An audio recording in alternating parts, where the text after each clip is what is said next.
guys, welcome back to Sejarah Wow. Hari ini kita mau ngebahas tentang sejarah nih, kira-kira apa tuh Greg?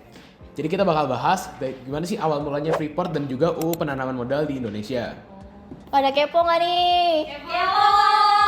Nah, kita udah dapetin beberapa pertanyaan-pertanyaan dari teman-teman yang ada di rumah tentang Freeport ini. Yuk kita langsung aja ke pertanyaannya. Oke nih, ada pertanyaan pertama ya dari ini sebenarnya ada 3 pertanyaan, tapi aku gabungin aja karena intinya sama ya. Iya.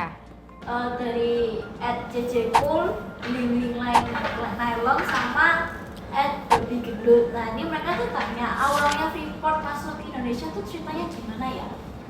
Oke, siapa dulu nih? Aku dulu ya? Kamu dulu aja. Ini aku nambahin aja. Sejarah Freeport di Indonesia tuh panjang banget. Dari pertamanya ada geolog Belanda namanya Jan Dozy. Pas saat itu dia tuh lagi kunjung ke Irian Barat dan juga jalan-jalan di Gunung Erzberg. Nah pada saat dia jalan-jalan itu ternyata dia ketemu salah satu sumber daya yang sangat berguna bagi manusia sekarang, yaitu emas. Jumlahnya ini nggak main-main guys. Jadi jumlahnya ini besar banget dan dia tuh bikin laporan ini dan dikirim ke pihak temennya. Di Freeport nih kan dari Amerika ya, dari Louisiana tepatnya.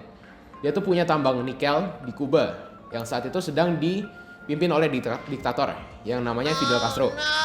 Nah, Fidel Castro ini pada saat memerdekakan Kuba, dia tuh menyuruh buat perusahaan swasta asing pokoknya lah. Itu buat dinasionalisasikan di negaranya.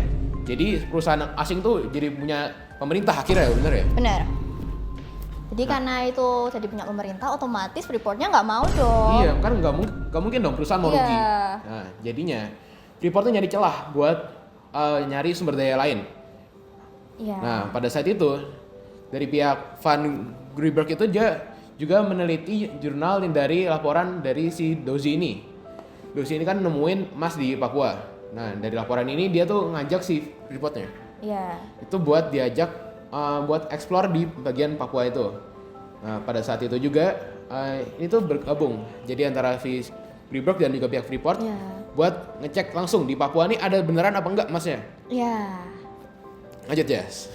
Dan pada saat itu sebenarnya awalnya tuh orang Belanda tuh nggak tahu kalau di situ tuh ada banyak emasnya. Mereka tuh cuma mikirnya di sini banyak banget tembaga. Iya. Jadi pada waktu itu mereka tuh malah mau ngelepasin Irian Barat tersebut dengan mudah. Karena pada waktu itu juga Irian Barat itu sedang diusahakan Soekarno untuk diambil alih kembali ya. Iya. Karena harusnya waktu KMB, iya nggak sih? KMB itu harusnya mereka ini Irian Barat tuh udah balik lagi buat Indonesia. Tapi sama Belanda ini malah nggak dilepasin. Nah, karena waktu itu Freeport juga tertarik banget ke Indonesia, apalagi ke Irian Barat. Nah, mereka ini udah menyetujui sama Belanda buat mereka itu bisa mengambil SDA yang ada di sana. Nah, bener banget tuh. Tapi karena pada waktu itu Soekarno ini kan awalnya dekat dengan Blok Timur. Yang kita tahu Blok Timur sama Blok Barat itu nggak pernah yang namanya damai atau itu. Iya, nggak pernah akur pokoknya lah. Nah, waktu itu dari pihak Amerika mendekat juga lah ke Soekarno. Salah satunya John F. Kennedy, Presiden Amerika saat itu.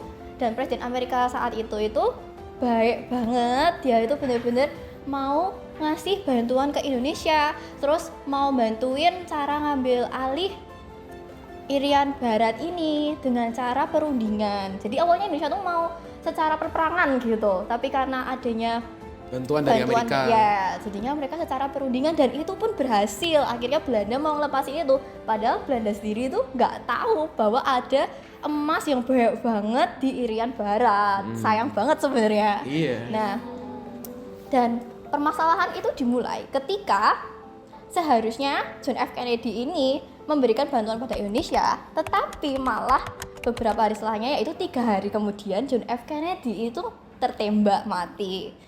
Dan presiden selanjutnya yang seharusnya itu merealisasikan hal tersebut, memberikan itu, tapi malah tidak menyetujuinya. Nah, terus di Indonesia itu gak berselang lama juga ada yang namanya G30 SPKI. Tambah hancur lah ini politik, ekonomi, udah gitu kita sempet yang namanya nyetak uang sebanyak-banyaknya buat politik mercusuar. Wah, itu benar-benar kacau banget keadaannya. Dan Soekarno sendiri pada waktu itu lengser digantikan oleh Soeharto. Inflasinya itu nyampe 600 sampai 700%. Yang dimana kita tahu itu tinggi banget. Dan karena itulah akhirnya Soeharto ini anggapannya mau nggak mau untuk merealisasikan UU penanaman modal ini. Nah akhirnya ditandatangani itu dan Freeport lah yang pertama kali nandatanganin itu. Jadi gitu tuh, gimana? Dari masuknya Freeport ini, perusahaan asing tuh mulai pada percaya sama Indonesia nih, pada mulai kebangun trust. Akhirnya pada pede lah dengan apa nanamin modal di Indonesia buat ngembangin infrastruktur, terus bikin pabrik.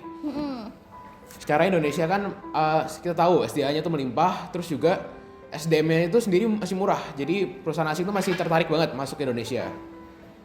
Nah ini jadi kayak benar-benar membantu perekonomian Indonesia waktu-waktu itu yang kita tahu sendiri kasnya kosong. Bener. Gitu. Jadi gitu guys awal masuknya. Mungkin ada pertanyaan lain? Ini Babi Guling nanya, kenapa pemerintah kayaknya takut banget sih sama Freeport? Padahal itu tanah kita loh. Ini coba aku jawab ya. Jadi yang setahu saya, jadi pemerintah ini kenapa kok takut banget sama Freeport ya? Soalnya Freeport ini tuh dulu pas masuk awal-awal masuk, dia tuh salah satu perusahaan yang paling besar lah di dunia. Jadi perusahaan raksasa gitu kan, bukan kayak perusahaan kecil gitu. Iya, jadi soalnya karena cadangan emas melimpah, terus bukan nikel sih, tembaga ya malah, tembaga melimpah. Jadi secara nggak langsung kalau pemerintah ini mau ganggu Freeport, pasti banyak konsekuensinya. Mungkin dari level nasional dia juga mulai ada pemberontakan atau mungkin kayak dari internasional karena pasarnya ini besar banget, jadi mereka tuh pada nggak mau kalau harganya ini jatuh. Iya, dan kita juga sebenarnya dari Indonesia juga udah ada perjanjian sendiri sama Freeport itu. Pemerintah sendiri tuh nggak mau ngambil langkah kayak gitu guys. Jadi kayak buat ngebangun kepercayaan buat kepada investor, terus juga buat meningkatkan volume investasi. Jadi pemerintah tuh nggak mau buat ngusilin Freeport ya istilahnya. Karena pada waktu itu dia juga salah satu penyumbang devisa negara paling besar di situ. Dan kita keuntungannya juga walaupun tulisannya cuma 1%, tapi itu bakal naik terus dari tahun ke tahun dan itu berproses gitu. Oke, ini ada pertanyaan lagi nih dari @cjku. Nah, di sini Freeport itu katanya bantu ekonomi Indonesia. Nah, tapi kenapa daerah sekitar tambang-tambang masih gitu-gitu aja sih? Oh, pertanyaannya bagus banget. Jadi emang perekonomian di Indonesia tuh sangat terbantu kala itu. Tapi kita tuh nggak boleh menutup mata bahwa pembangunan di Indonesia itu dari dulu sebelum ada Freeport maupun sesudah ada Freeport, mereka ini terlalu berpusat di wilayah Jawa.